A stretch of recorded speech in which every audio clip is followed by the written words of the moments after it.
Brought to you by the Clubhouse Racebook, 711 Central Avenue, Albany, and CapitalOTBBet.com, the premier online wagering site in New York State. CapitalOTBBet.com. Sign up today.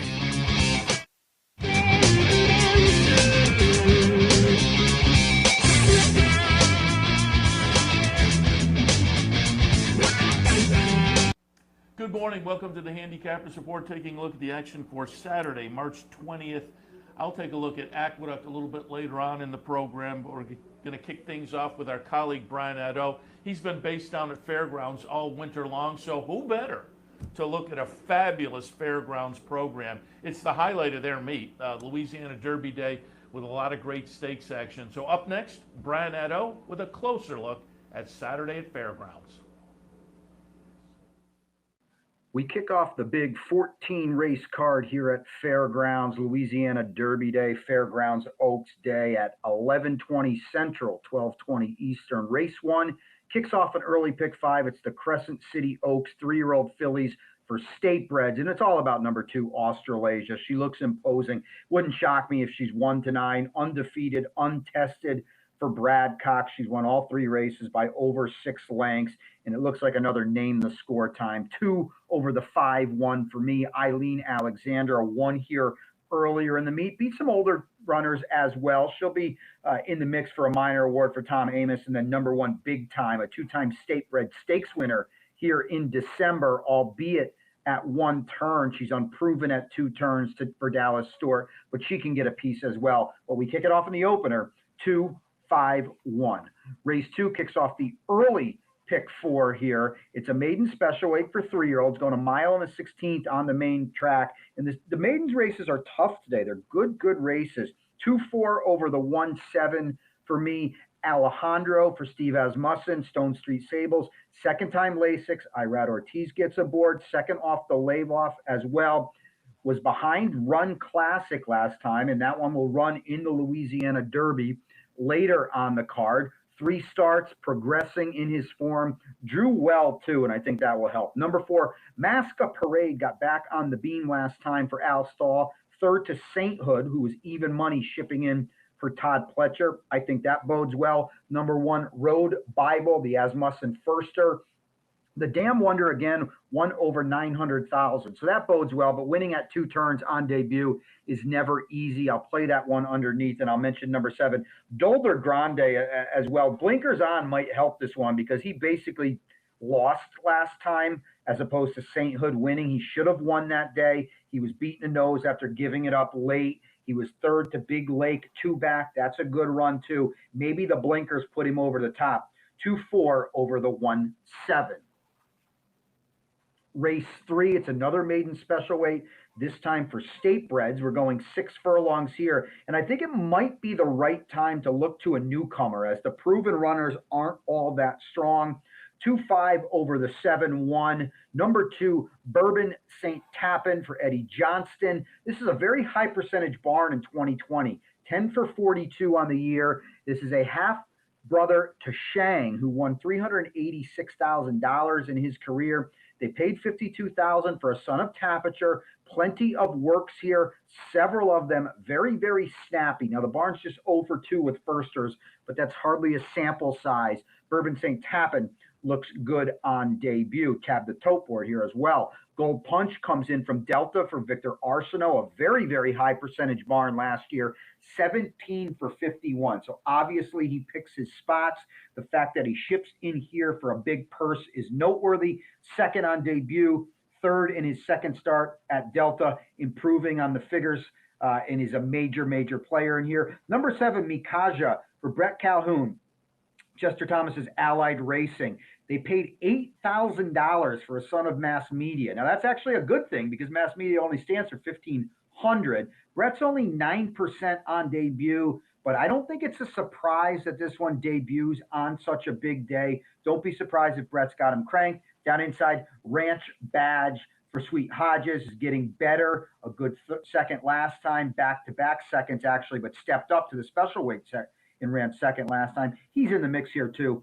2-5-7-1 in race 3. Now race 4 kicks off a middle pick 4, and it's a scramble to me. It's an allowance. Fillies and mares 4 and up. We go 1.125 on the stall Wilson. 5-4 over to 178. I'll use all the spots on the one sheet. Number 5, Fireside Kitten tried to wire last time for Greg Foley and almost did it. Was a good second behind an easy winner, more than unusual. There doesn't appear to be a lot of speed in here. Mitchell Merle's been riding very, very well. And these local riders will be very, very in tune on Saturday. Want to win. They want to show the Irads Ortizes of the world that, hey, we can do it as well. And Fireside Kitten and Mitchell Merle have a real chance to wire this field. 3 Flamingos will be close. 1 of 2 for Cherie DeVoe, a good second last time, but that last time was in October at Churchill. So she could need this. Number 1, El Mas Soiree, disappointed at least me last time. The other Cherie DeVoe runner at 9-5 that day. She was third, but I just thought she kind of had to win, and she was a little flat. Maybe the hood today puts more focus into her. Happy Sonrisa, right back off the Brobird claim, rising in class off an easy win for Tom Amos last time. And then number 8, Fate Factor in the mix as well for Chris Block from off the pace. Let's call this Tuffy to kick off that first of 2 middle pick 4s, 5-4 over the 178. Back to the maiden special weight ranks in race 5, 3-year-olds again, 6 furlongs here, 5-6 over the 2. Cool House, Brad Cox admitted, maybe a little short on debut, but I thought this horse ran very, very well behind Brad's stablemate Warrant. And then you see Wild for Wycliffe, what I got underneath for Tom Amos. Cool House, tighter today. Brad is 31%, second off the layoff. There's some speed in here to set him up. Look for the breakthrough for a $600,000 son of Nyquist.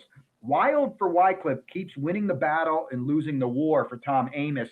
Necked out last time by Warrant in a fast race, was well clear of Cool House. I just wonder where he goes from here. I mean, he's run so hard in 2 starts. Now he's got speed to his inside, and it might just be a little too much for him, especially if Cool House moves forward. I've got him in second. And then 2 Lane Trist. Cherie DeVoe could have a few winners on the card. A very good second in a very, very fast race for the level behind He's in Charge on debut. Certainly a major player, but you have to wonder, does he regress a little bit off such a strong debut? Son of Into Mischief comes back with a bullet in the holster. The spacing seems right too. So he's a player. This is a good maiden special weight, potentially a key race in the making. Let's call it 5-6-2. Race 6, yet another maiden special weight, this time on the stall Wilson for 3-year-olds, going a mile, and it kicks off another pick 4. Take note of that. 4 over the 8-6 for me. Number 4, Snowhouse, a Juddmonte homebred. Really no pedigree at all here to speak of. The first fall out of the dam, in the dam structure, 6 siblings, none of them really did anything on the racetrack. So that's an unknown, but it is Brad Cox. Sean Bridgmahan will ride here. The works here are off the page. And you know, Brad doesn't necessarily work them crazy fast for their debut. Snowhouse, the last 5 works, all right here at Fairgrounds, albeit on the dirt. Just awesome AM drills. Not really sure how cranked or how hard they were trying in the morning, but boy, they jump off the page. And I don't really think this is a top-notch field. So I'm going to think Snowhouse can run a little bit, and I'll put him on top. Hopefully the money shows. Hidden Enemy is the main danger for Steve Asmussen. Irad Ortiz gets aboard. But listen, after 5 starts without a breakthrough, you're allowed to wonder when will be the day. Third to Folsom, who's a nice Juddmonte homebred last time. Second to Palazzi, who returned to win a $200,000 stakes at Sam Houston. So that does say on the page he's a player. A lack of speed is a worry as well. I'll put him underneath. Winworthy, a firster for Joe Sharp. They paid $90,000 for a son of Noble Mission. I like that, but Joe is just 6% on debut. So this one may need one. Luis Saez gets aboard. That's a positive, but let's watch this one for down the road. 4 over the 8-6 as we kick off another pick 4 here at Fairgrounds. Yet another maiden special weight in race 7. This one for the gals, 3-year-old filly sprinting 6, and it's 8-5 over the 3-9. Number 8, Bold Confection. Let's toss the 2-turn run in the slop last time. Focus on the Sprint second on debut. Save is a really nice undefeated filly for Tom Amos, who heads to New York at Aqueduct for a stakes race. She was second to her on debut, well clear of third. This perfect outside attack post. Grant Forster does a very, very good job. Jose Ortiz is here. Bold Confection on top. Number 5, Spite Harmony, a firster for Brad Cox. Look at this pedigree. The Dam, Leslie's Harmony. Not much of a runner, but she's a half sister to Beholder, Into Mischief, in Mendelssohn. I mean, that's just huge. Wild, crazy, fast works here. Florent Giroux aboard. Now, if you're going to beat Brad, though, it is on debut, as he's only, and I'll use that loosely, 14% on debut for a barn that basically 25% off the board. But I would think Spite Harmony is a runner. Number 3, Rookery has had her chances for the Catman. Wayne Catalano's had a strong meet, but this Daughter of Hard Spun, 0 for 6 with 5 slices. I don't know if it's going to get it done today because this looks like a good field. And then number 5, Played Hard for Richard Rigney, who likes to bet his horses. Big works here for Phil Bauer, 3 for 9 on debut. But this is the Dam here is a full sister to Well Armed, who we know best winning the Dubai World Cup. So you wonder if this $280,000 Daughter of Into Mischief wants a little more ground. Her other foal wasn't much of a runner. So let's watch one here, Played Hard, very likely an underlay as well. We split this Louisiana Derby Day card in race 7, 8-5 over the 3-9.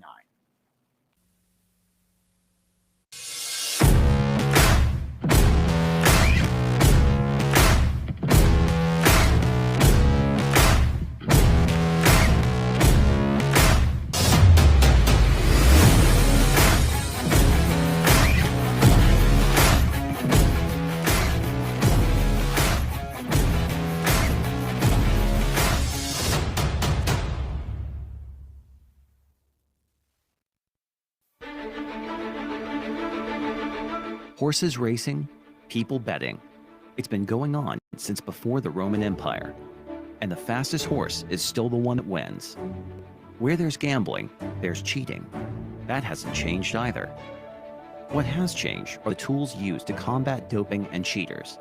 Today, professional horse racing operates under an aggressive anti-doping program, testing labs on par with the Olympics, and standards tougher than human sport.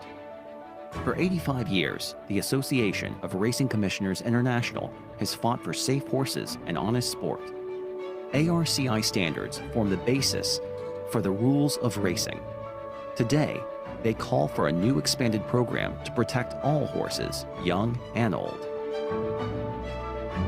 To join with them or learn more, visit arci.com.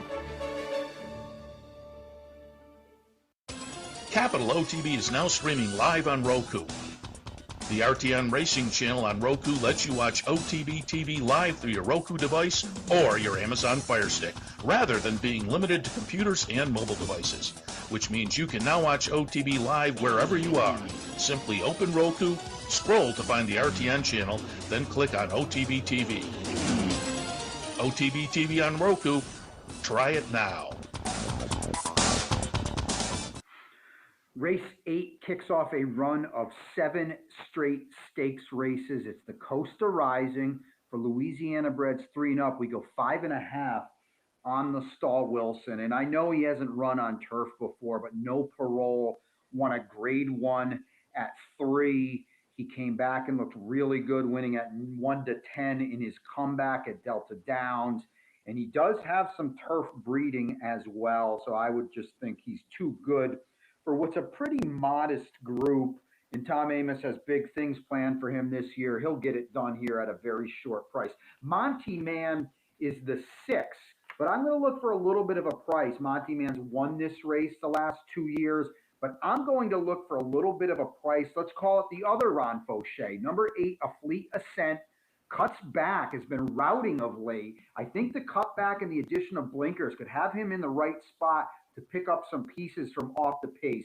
I'm going to try to break up a chalky exacta with him. Now, I mentioned Monty Man, an 8-time stakes winner. He's won this race the last 2 years, but I've always thought of him a little bit better on the dirt. His figures are a little better on the dirt. He does enter off a win over the course and distance last time, but I'm going to try to get him out of the exacta. It's 2 over the 8-6 in the Costa Rising.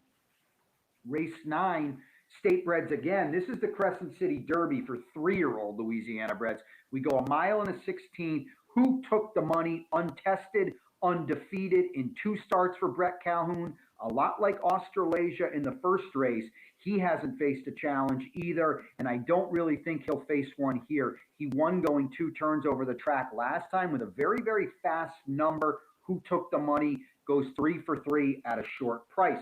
Number 7, unanimously for Steve Asmussen, a son of Tappet. You don't see too many of those in the Louisiana bred ranks. Unanimously got the job done in his comeback and first start of the year last time. He can move forward, but I think this is still a little bit too much of an ask. Highland Creek, the 1, Brett Calhoun's uncoupled entry mate to Who Took the Money, looked good drawing off and beating State Breds last time going 2 turns. He's a player in here as well, but it's a player for a minor award. Who Took the Money looks too tough. 2 over the 7-1. Race 10 kicks off an estimated $750,000 all-stake pick 5. It's the Tom Benson Fillies and Mares 4 and up, a mile and a 16th on the stall Wilson. And I think this is a good spot to go price shopping. I'm going to do it with number 2, Dominga. 2-3 over the 10-12-6. I'll use all my spots on the 1 sheet. Dominga has not run since August for Brad Cox, but Florent Giroux lands here. She's got strong stretch kick. Blinkers went on in her last start. She's a little behind these on paper, and she might need some pace help, but she's probably much more mature, much more filled out and grown up than she was at 3. And I think she's going to get some pace help here. There's actually quite a bit of it signed on. Dominga at a price from down inside. Delica is obviously the one to beat for Al Stahl. She's a 2-time stakes winner at the meet. She does not have to be in front like she showed last time. She's a little finicky, though. She can run a good race. She can run a bad race. I'm wondering if she regresses a little bit. She's got the good race, good race pattern showing.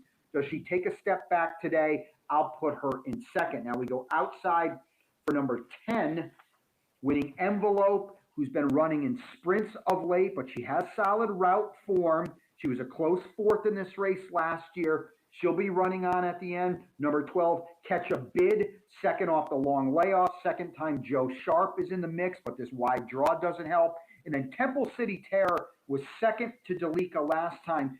She'll be running on late for Brendan Walsh, too. 2-3 over the 10-12-6. Race 11, the Grade 2 New Orleans Classic, kicks off an estimated $750,000 late pick 4 all stakes. 1-2 over the 8-3 in this 4 and up going a mile and an 8. Roadster hasn't been out since March of 2020 when he was with Bob Baffert. He's now with Mike Stidham. I talked to Mike the other day. They've been dealing with some foot issues throughout Roadster's career. But boy, you look at those works and they certainly whisper ready. When you're going 12 and change in the morning at 6 furlongs, you are in good form. Mike feels like he's got him in a good form. This isn't the toughest Grade 2 you'll ever see. Roadster should be close under John Velasquez. Maybe he can pull a mild surprise over Owendale, who's the class, who's the favorite, who's the horse to beat for Brad Cox. But he doesn't win a lot of races, and he has no early speed. He might be left with too much to do in here. I'm going to play him underneath, but he would be no surprise at all. Number 8, Sonoman, has chased Maxfield in 2 stake starts at the meet, running 4th, running second, behind Maxfield, Title Ready, and Maxfield. He's a player in here. He seemed to lose a little early speed as well, and he's drawn out wide. I'll play against him on top. Ali, my boys, looked really, really good winning 2 allowance races for Norm Cassie. He steps up, but if he improves again, he's not out of this at all. Like I said, it is a race there for the taking. Let's go 1-2, 8-3 in the New Orleans Classic. Race 12 is a Munoz, and it marks the, we'll call it the return of number 5, Colonel Liam. He looks so good winning the Pegasus Cup on turf, getting up just in time. This is a sizable class drop for him, and he should have this field over a barrel at a short number. Don't forget, Brixton Mortar, the horse of the year in 2019, pulled this double off as well. From the Pegasus World Cup turf to the Munis, and I think he can do it again at, like I said, a short number. He's got a lot of upside for Todd Pletcher, and this is just onward and upward for Colonel Liam. Number 12, Pixelate, was only 3 lengths behind when fifth, stepping way up at 52-1 for Mike Stidham. Mike brings him back here. I think this is the right spot. I mean, he shows he belongs in a race like this. He still has upside to him. He's got a win at the meet already. That bodes well. A little home course edge over Colonel Liam. I'll put him in second. You've got a lot of class with the 4 Cross Border, who was third to Colonel Liam in the Pegasus at Gulfstream. He should get another piece here. But at the end of the day, I just think Colonel Liam is too tough for this group. 5 over the 12-4. The co-feature, the Grade 2 Fairgrounds Oaks, 3-year-old fillies, 1 mile and a 16th. It marks the 3rd start between Travel Column and Clary Air. They're 1 apiece. Travel Column beat them in the Grade 2 Goldenrod at Churchill. Clary Air got the better of her in the prep, the Grade 2 Rachel Alexandra last month. I like Travel Column to turn the tables. 8-6 over the 5. Travel Column, this is a paceless race. And Travel Column has a lot more tactical speed than Clary Air, who closed from last to 9th, last time of 8th to get the job done by a neck. Travel Column did the dirty work that day, making first run, opening up, and then just getting run down late. Both of them were making their first start of the year. Both of them will be tighter for this. Both of them are deserving co-favorites. I like the tactical speed of Travel Column over Clary Air. Daughter of Curlin out of the Grade 1 winner, Cavorting. So Clary Air is bred in the purple. She looked really good winning last time. I don't necessarily know if the flow will help her today. As I mentioned, there is no speed in this race. That puts Clary Air at a disadvantage. Do not be surprised at the 5 Obligatory, the Juddmonte homebred, who looked really good breaking her maiden last time at Gulfstream Park. Don't be surprised if Jose Ortiz puts her on the lead. She comes out of a 1-turn mile run where she was close to a 46.5 mile. That would put her on the lead in here. Jose has been known to be aggressive. If he puts her on the engine, she could get brave. She looked good winning last time with a figure that's competitive here. Yes, she steps way up, but Bill Mott does not run them where they don't belong. Obligatory is very, very interesting in here to me, which should be a decent price. I do think she'll get bet. I'll throw out little Tootsie as well, track and distance winner in the slop. In her 2-turn debut, Tom Amos told us he thinks she'll be a little closer today. 2 for 3 over the track. It's going to pay benefits to have some early speed in the Fairgrounds Oaks. I'm going to call it 8-6 over the 5. Here we are, the feature, the 14th, the Grade 2 Louisiana Derby. $1 million on the line. It is at an elongated 1 mile in 3/16. That will test the rubber band of some of these runners who are stretching it mighty thin. I don't think the 6 Mandaloun will stretch it mighty thin. He's my Kentucky Derby pick. He's got to be my Louisiana Derby pick. 6 over the 4-7. Brad Cox added blinkers after a disappointing third at odds on in the Grade 3 Lecomte. And what that produced was a really strong win in the Grade 2 Risen Star here. That was 1 mile and an 1/8 too. Don't forget that. That is a tough ask for a 3-year-old in the middle of February. Mandaloun passed it with flying colors. He's drawn perfectly in here. He can settle just off the early pace.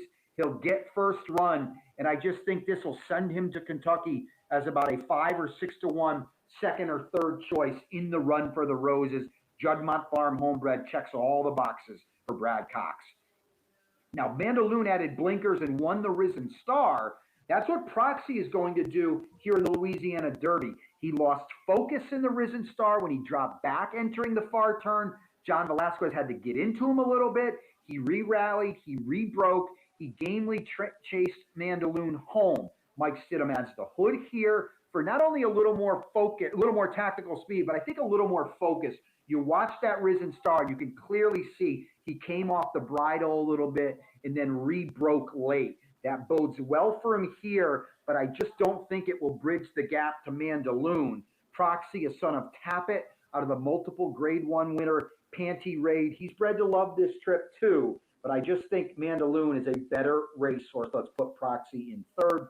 Number 7, Midnight Bourbon in third. I said Proxy in second, Midnight Bourbon in third. He wired the LeCompte when he had things his own way on the lead while he got Mandaloun and Proxy at the right time, them testing stakes foes for the first time. He regressed when third in the Risen Star, but I don't think he ran poorly that day when he was chasing early, tired a little bit late. He can probably bounce back today, but I just think he's third to Mandaloun and Proxy. I think he had his day in the LeCompte. I think he showed last time he's not quite as good as those two. He might bounce back. I still don't think it will be good enough. I think he's a decided third, and I really feel the gap, especially with Proxy now adding blinkers. I think the gap between the top two in Midnight Bourbon gets a little bigger today. It's 6 over the 4-7 and an exciting renewal of the Grade 2 Louisiana Derby to wrap up what is an awesome 14 race card.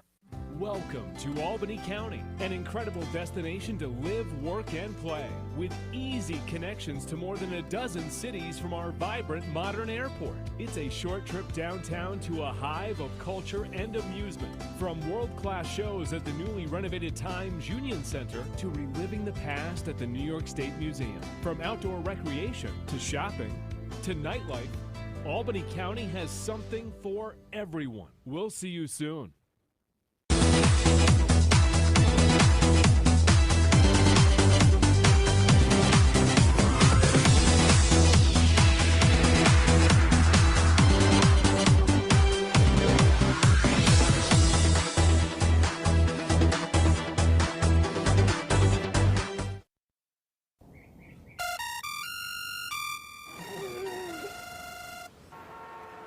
Come on.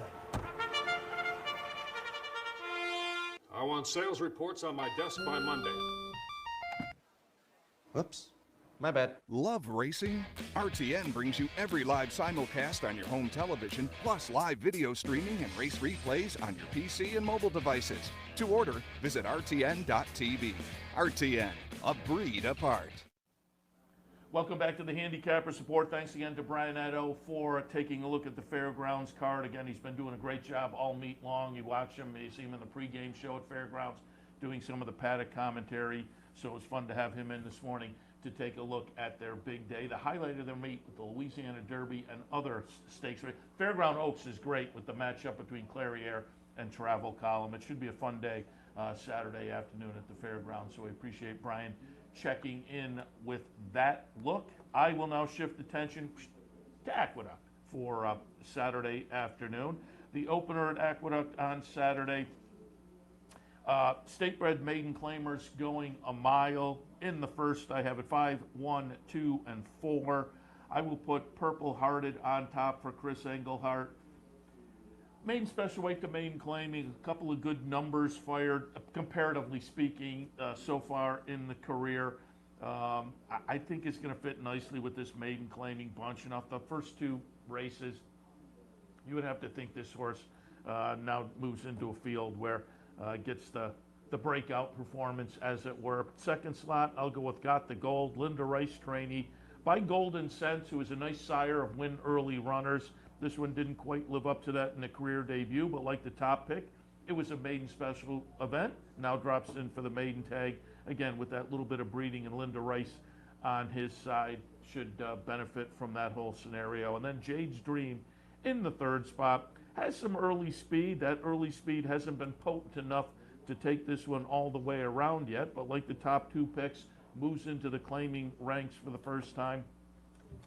I would have been tempted to put this horse on top, but it almost seems like the turf races are better.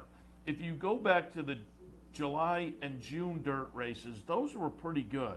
The comeback effort, not so much so. And the fact that they're dropping in for the tag off of that with those two dirt races earlier on that were okay, I debated, I almost put Jade's Dream on top, but I'm thinking, this one might be a little bit better on the turf overall, but I think fits in here, and I wouldn't argue anybody off of Jade's Dream. In the opener at Aqueduct, I have it 5, 1, 2, and 4. Race number 2, bottom level claimers going the 1-turn mile at Aqueduct. I have it 1, 6, 5, and 2. Number 1 is Bluegrass Cat's Smile. Goes out for Rudy Rodriguez. A little bit of a dud last time. The race 2 back was pretty good. Last time was at 12.5. 2 back was at 10. Comes back today for 8. I just thought, the last race certainly was not a confidence builder if you're looking at this horse, but I think overall, class-wise, this horse is going to stack up nicely at this level. You go down the PPs, and this horse does tend to be a little inconsistent, but at this level, I think can bounce back to a better effort. So we'll put Bluegrass Cat Smile on top. Second spot, Playwright. Has kind of been bouncing around this level or maybe a little bit above 8 or 10,000 claimers going back, 6-7 starts. And like the top pick, is a little bit inconsistent, but probably fits with this particular bunch. Both of these, with their inconsistency, do not lend to confidence jumping into this race, but both become players on best efforts. Hammer and Ammer also, I would say in that category, 9 to 5 on the morning line. And this one, whereas my top 2 have hit this 8,000 level previously, Hammer and Ammer hasn't. Drops down to this level for the first time. And class-wise, maybe this one is just going to stack up and live up to the morning line favoritism. I'm not really arguing there, but is as inconsistent, I would say, as the top 2 picks. So, again, as you might decipher from my conversation here, I am not jumping into this race with a whole lot of confidence, but I went in race number 2, 1, 6, 5, and 2. Third race at Aqueduct on Saturday is the Cicada. $100,000 up for grabs for 3-year-old fillies. Short field of 5, but it's kind of a fun field. I went with Save on top, 4, 3, 5, and 2. I just couldn't get past this Tommy Amos runner. Elects to ship up from the fairgrounds to take a pop at this $100,000 purse. This Daughter of Violence has lived up to that win early sire with a couple of wins in her first 2 starts, going 6 furlongs down at the fairgrounds. Did it in fine fashion. The only question mark is the travel and the new track, but so far what we've seen has shown some real ability from Save, so I'll go with that one on top. Salt Plage in the second spot. Nice improving numbers over the first 3 starts for this Linda Rice trainee.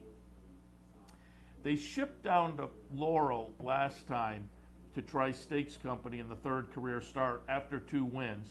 Ran an okay 3rd behind the talented Street Loot, so I think got some stakes experience, was trying 7 that day, cuts back to the 6 today. Salt Plage becomes a logical player. And then Just Read It for Ray Handel. He has this one in Irish Constitution.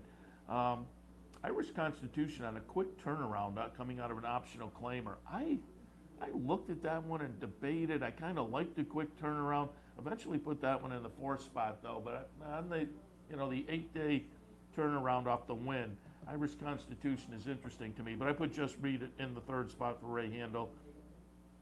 Good looking Maiden Breaker 2 back. The follow-up on the synthetic in a turf way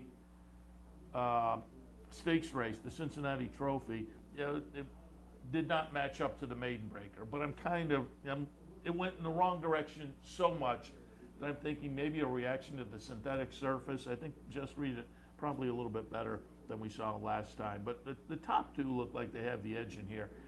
In the 3rd at Aqueduct, 4, 3. 5, and 2. In the 4th race at Aqueduct on Saturday, state bred optional claimers with the non-winners of 1 other than condition. In the 4th, I have a 2, 6, 1, and 3. Breakfast at Bonnie's. It just looks to have an edge on this field. This might be a nice, talented state bred filly for Danny Gargan. The career debut effort on January 2nd was just a daylight win, very easily. A nice number for an early New York bred 3-year-old, and anytime a horse wins in their debut, that is always notable. So some bullet workouts since then. Going to be a short price and logically so. Breakfast at Bonnie's on top. 2nd spot, Shane's Pretty Lady goes out for Todd Pletcher. Tried Stakes Company last time. Okay, 4th. Has shown enough so far in the career that you have to think this horse probably contends with this field. In the third spot, number 1, Pleasure Luck. Nice maiden breaker 2-back. Got some experience at this level last time, running a good second behind the next out winner. So the Mark Hennig trainee, and Mark Hennig having a very good meet this winter down at Aqueduct. But this Mark Hennig trainee, I think, is clearly going to be a player in with this bunch. In the fourth at Aqueduct, I have a 2, 6, 1, and 3. Race number 5 at Aqueduct on Saturday, maiden 20 claimers going 3/4 of a mile. 7, 1A, 6, and 3. I'll put Warfront Fighter on top with almost zero confidence, really. Well, no, I won't say that. I say that because this is a horse that started 13 times, has the most experience in the field, but still a maiden. So you can't really have much confidence on those kind. But eventually they seem to find a field they can get through, most of them. And given the numbers this one's fired in the past couple of starts, 2, 3 starts, probably does have the edge on this bunch. So I started saying I have zero confidence. That's not true. I have a little bit of confidence in this one. 13 times a loser, hasn't gotten to the winner's circle yet. But again, the numbers thrown recently seem to indicate with this particular bunch, Warfront Fighter maybe does have the edge. Second spot, Confectioner. This one has had 11 tries and hasn't gotten it done. But like the top pick, the last few numbers match up very nice with this group. And in the third spot, this one's a little more lightly raced, and maybe on that becomes more of the fresh or fresher face in this field. Debuted November 2019 at Churchill. Showed nothing that day against maiden special weights. Then in February of last year, second career start against maiden 25 claimers down at Oak Lawn. Slightly improved 5th place finish. So again, this horse has shown a little bit of something, again, comparatively speaking, given the numbers fired so far. Moves into the barn, Rudy Rodriguez. And for the third career start, first as a 4-year-old, first off a long layoff, finds a relatively weak bunch. So if you're looking for, again, that fresher face, which I wouldn't argue against in here, Profusion may be the way to go. But in the 5th at Aqueduct, I have it 7, 1A, 6, and 3. That'll take us to our last break of the hour. We'll step back, take a look at a couple messages, and we'll be back in a few to continue and finish our look at Aqueduct for Saturday afternoon. Stay tuned. Where's the best place to find your favorite teams, your favorite food, daily drink specials, and wagering on live horse racing? Legends Field Sports Bar, 711 Central Avenue, Albany. Get your game on day or night with 75 flat-screen TVs, tournament-style pool tables, a private banquet room, and live horse racing. So if someone asks you, where's the best sports bar in the Capital Region? Tell them Legends Field Sports Bar, inside the Clubhouse Racebook, 711 Central Avenue, Albany.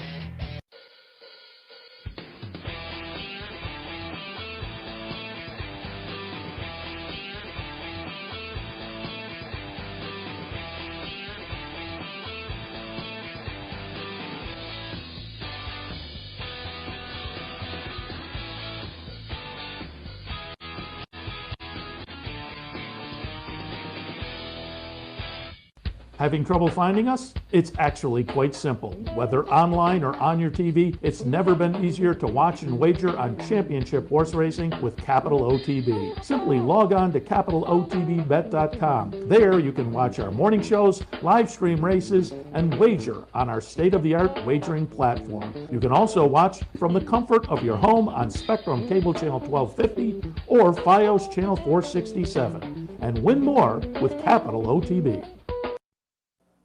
Welcome back to the Handicappers Report. Let's dive back in with Aqueduct for Saturday with race number 6. State-bred allowance runners, non-winners have won the condition. 6 furlongs is the trip. I have it 3, 1, 5, and 4. I put Menaki on top for Jeremiah Engelhardt, trainer and owner. Comes off a decent little second place finish on the ship down to Laurel last time. 3 starts back, a nice win at Laurel. 2 starts back, however, tried this kind of company at Aqueduct and ran 4th as the beaten favorite. So I used this one on what is fairly good form this year with Well, actually going back to the end of last year, the last 4 starts, a couple of seconds and a win in the last 4 starts. But that race 2 back does raise some concerns. But I'll put Menaki on top. Second slot, I'll look at Leap to Glory. The Rudy Rodriguez trainee, I think, is a pretty solid fit. The number fired last time was very good, but finished behind Bustin Timberlake, who we'll be talking about a little bit later on. And Bustin Timberlake on that afternoon was just phenomenal. So no shame finishing third in that particular race with that performance by Bustin Timberlake. But again, I think the horse comes in good form for Rudy and is a player. Quick flash for John Kimmel. Hasn't been seen since October, but Kimmel having a really nice Aqueduct meet. This one has a little horse for a course angle, having run first or second in 4 starts over the Aqueduct strip, but hasn't been seen since October. Flip side of that, bullet workout coming into this. This may wind up being the one to beat in the 5-year-old debut. A very lightly raced 5-year-old with an affinity for the course. The bullet workout, quick flash, is clearly a player in the 6th at Aqueduct. 3-1, 5, and 4. Race number 7 at Aqueduct, $32,000 claimers going 3/4 of a mile. 5, 7, 6, and 3. I'll put Sneakiness on top. In a race where I probably have similar level of confidence, at least about my top 3. But I tilted in this direction. It is Rudy. Horse getting back in for a tag. Claim 2 back, and they tried Allowance Company last time. I think getting back in for the claiming price, they're getting realistic, and this one should fit nicely with this group. So Sneakiness on top, but as I say, the 2 I have right underneath are pretty similar talent-wise as far as I'm concerned. Recon, on a best effort, this horse is clearly a player, and on a best effort, this horse may wind up to be the one to beat. Ran 4th, however, last time, and a little bit of a dud of a performance, but now steps down the claiming ladder a half step or so, and may appreciate this bunch. The Sakari in the 3rd spot, good 2nd place finish last time, and again, on a best effort, this one belongs in the conversation. You know, with that nice effort last time, maybe we can string a couple together. Maybe that is signaling some decent form right now and makes that one playable as well. In the 7th at Aqueduct, 5, 7, 6, and 3.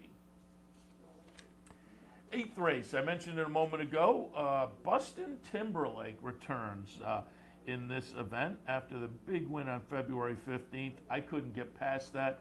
I put Bustin Timberlake on top, 2, 6, 3, and 1. Bustin Timberlake, owned and bred by our friend Roddy Valente, and boy, that February 15th race was really phenomenal. I mean, ran off hid, chart margin over 6 lengths, was the 6-5 favorite that day, a 99 buyer figure. It was too good of a performance to ignore. And so, you know, horse has to string a couple together and moves up a condition, so there may be an obstacle there, but I just couldn't ignore what good form the horse was in last time. If that form holds, watch out. Bustin Timberlake again on Saturday afternoon. More Grateful in the 2nd spot. Showed some speed last time before fading, but really, if you go down, the last 3 starts have been probably against a little bit better. 4 starts back, was in a similar race and won that one, so I think getting back to this condition for Brad Cox makes More Grateful interesting. And then in the 3rd spot, I'll take a look at Steam Engine. Nice front end score in a similar race last time. Given that, however, was subsequently disqualified. So it was a front end score, technically came under the wire first, but wound up getting placed 4th in the race. But off of that race, the race before, which was also a win, horse just comes in good form right now and has to be considered also. In the 8th at Aqueduct, 2, 6, 3, and 1. Finale at Aqueduct on Saturday afternoon. State bred maiden specials going 6 furlongs. I have it 3, 5, 9, and 2. I'll put Irresistible Girl on top for Brad Cox by Tapiture. Little win early breeding, hasn't quite lived up to it yet, but did show a little improvement, start 1 to start 2. I like to cut back today to the 6 furlongs off of the mile try last time. We'll put 3 Irresistible Girl on top. Winds of Capri in the 2nd spot for Dave Donk off a good 2nd place finish in the career debut should benefit from that and potentially move forward. And some Winds of Capri finished just in front of Summer Brew last time, so I pulled that one into the mix as well. It's had 6 tries so far, hasn't gotten it done, but it's been knocking at the door in a few of the starts. And given what we saw last time, I think that could be the scenario again. I could point to probably 2 or 3 others in here that I could make kind of similar cases for. I think it's a competitive 9th race of horses that I'm not going to say I don't think it's a bad field necessarily. I don't think it's a field of superstars by any means, but I think that it's a race that some of these can come out of and have kind of useful state-bred careers. And I think overall, as I say, it's competitive with 5 or 6 that you could probably point at and make similar cases for. But in the 9th at Aqueduct, I went 3, 5, 9, and 2. All right, that takes you through Aqueduct for Saturday afternoon. Let me hit you with some of the promos coming up here at Capital OTB. There is a knockout challenge on Saturday afternoon, online knockout challenge, so check the website for more information there, capitalotb.com. Saturday, also the return of the Hoop Shoot promotion. Kicked that off yesterday, Friday, with the kickoff to the NCAA tournament. And in honor of the basketball, you can come to the racebook and watch all the basketball action and, of course, play all the races and potentially get to shoot for the money. You put your name on one of the squares when you come in and then match up a halftime or a final score, and you get to shoot for the money on Saturday afternoon with the Shoot and Win Hoop Shoot promotion here at the Clubhouse Racebook, 711 Central Avenue in Albany. Sunday, same location for the double promotion, the Play the Board handicapping contest, and the match bet promotion. Those will both be Sunday afternoon at the Clubhouse Racebook, 711 Central Avenue in Albany.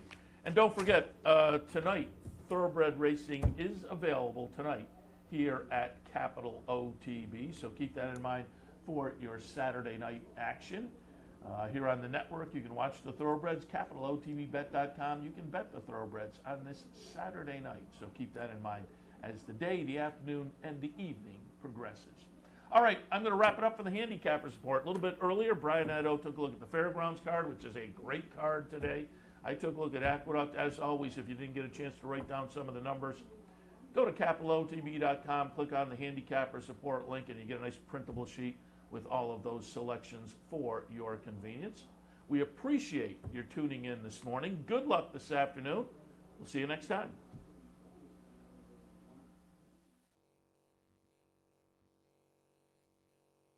You're watching Capital OTB TV. Wager at capitalotbbet.com for the most comprehensive wagering site and the best player rewards in New York State.